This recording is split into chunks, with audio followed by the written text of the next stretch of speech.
Version control is an essential part of any scholarly work, and so in this short video I'm going to give you a brief introduction to using probably the most widely used version control system today, Git, and specifically going to host a new repository on the very popular site GitHub. So to replicate this, you'll need to have Git installed in your system. You'll need to have an account on GitHub. I'm not going to go through how to install Git or how to get an account on GitHub. There are a million sites on the internet that'll help you do that. This is just once you're ready to use Git, how do you get started? So first step, I want to just show you how to create a repository, and a very easy way to do that is to use the web interface of your GitHub account. So I've logged in to GitHub here, and I don't have any repositories. I have 0 repositories, so I'm going to create a new one. And in just a moment, I think. Oh, there we go. I'm going to call it Git Intro, and this is going to be a brief guide to using Git.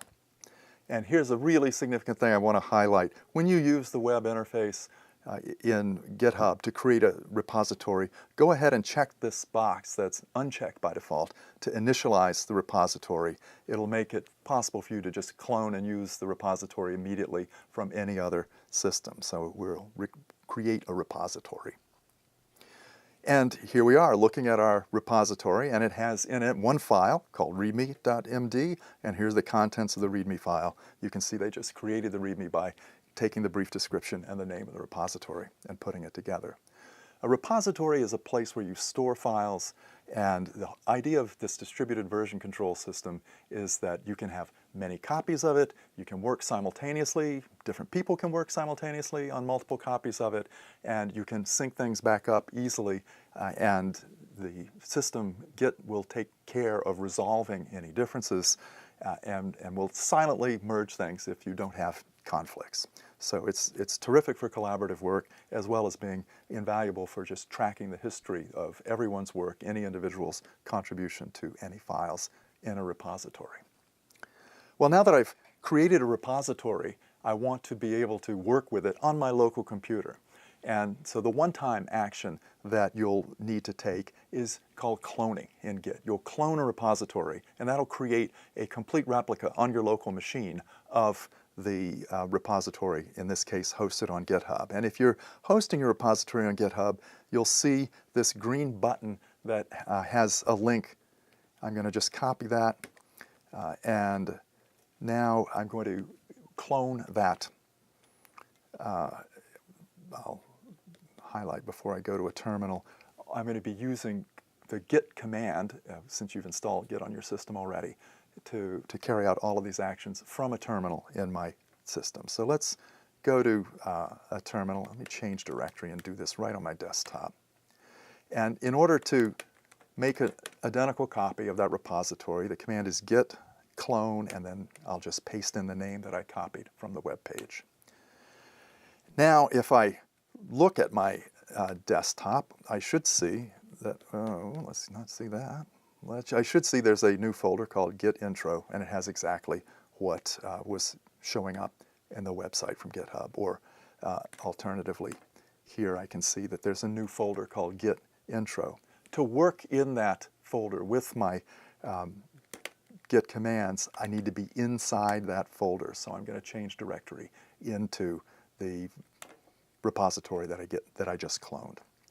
At any time that you're inside a repository, you can check on the status of files, find out if any have been modified by using the command git status. I'm up to date with the original source, nothing to commit, everything is clean. That's good news. So briefly, what you want to do when you're working in a repository is going to be a similar pattern every time you begin to work here. The first step in working in a shared repository is to make sure you are current with anything someone else might have modified or added to your GitHub hosted central repository. To do that, you will pull, and the first command that you'll do anytime you're working is called git pull. Let's just do that right now and make sure that we don't have any changes we need. No, we're already up to date. Let's imagine that someone else had modified our repository, however. I'm going to edit this right in the web interface, for example, and make a quick change. And I'm just going to say,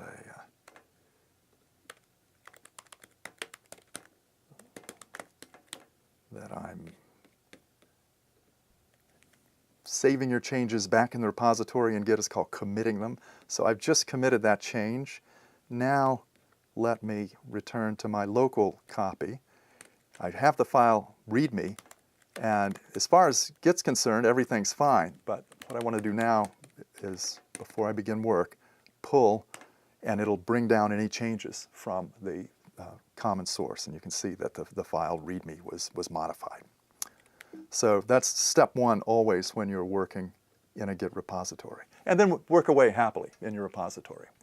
The cycle that you'll follow whenever you've got some piece of work you're happy with, something that you think is good enough to use, is you'll add a file that puts it on the list to save, so to speak.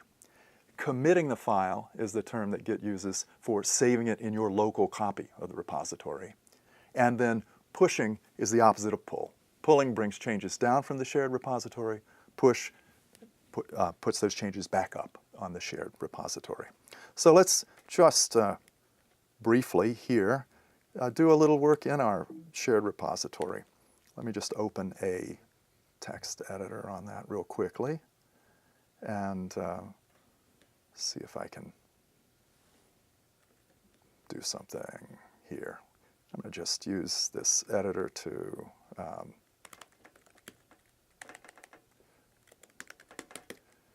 make some brief notes, and I'm going to remind myself that I want to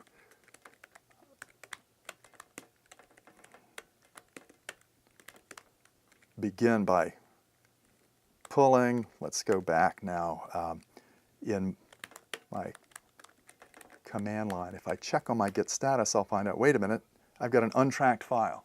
This file I just made hasn't been recorded at all in the Git repository system. It's sitting in my folder, but Git hasn't kept track of it. This is where I want to put it on the list to commit and save. So I'm going to add it. I'll put in the name of the file I want to add. Now if I check the status at this point, Git will tell me bright green. You've added these changes, they haven't been committed yet. These are changes that are ready to commit. And if I want to write those changes to my local Git repository, the command is simply git commit. But Git will insist that you include some kind of message explaining what this commit does. And you can do that most easily by using the -m flag and then just a quoted phrase. So I'll just say added new file using Git. Okay, one file has been changed. If I check my status again, just because I'm new and trying to get used to things, I'm ahead of my origin by one commit. I've made a commit locally. I haven't pushed it back to the original source. So I'm ready to do that. I'm happy with what I've done. I'm going to call it quits for the day.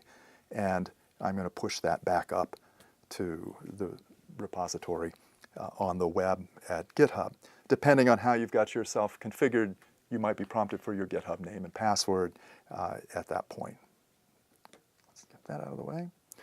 So let's take a look, in fact, back at that GitHub repository and refresh that web page right there. And now you can see I've got a new file. And you see the message that I included has been attached to this note. The latest commit was made 1 minute ago, and here's what happened. I added a new file on using Git. I can take a look at that file. There's the contents, and there's everything that I've done. I'm up to date. So it's a very simple routine, and you'll get used to it as you use Git regularly. Pull at the beginning of your session. When you want to add a file, Git add, save it locally with Git commit, put it back up at your shared source with Git push.